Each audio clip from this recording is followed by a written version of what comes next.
Hello everybody, I'm Alumina Longkamar, one of the 15th rank holder of the HSLC exam. It was my sincere effort and hard work that I've come this far. My parents and teachers were always around me, encouraging me to give my best. If God wills, I would like to be a medical officer. I would have to work very hard to achieve my goal. And for all my dear student friends, I would like to say that there is no shortcut to success. Give you 100% and you achieve everything you want. Thank you. Hi, I'm Ngamjong Chen Yanam from Christina Memorial Higher Secondary School, and I secured the top 8 position in the recent 2020 HSLC examination.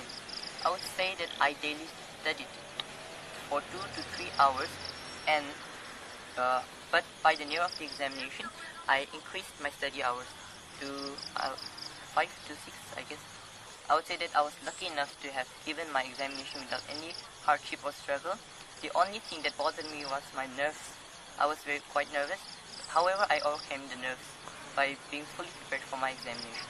I would say that I prepared for my examination by modifying my notes, analyzing my notes, and so that it stands unique among all the other notes answers. The persons that helped me for the examination is quite big, I would say.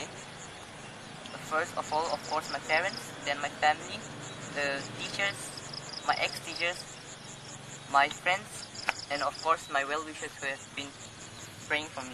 I would pursue the science stream so that I can give the NEET examination and strive to become a neurosurgeon.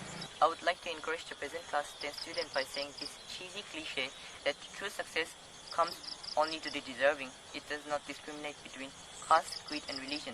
I say this in the context that you may be from a humble background or a poor background, or from a local school or not so recognized school. However, you can also achieve success.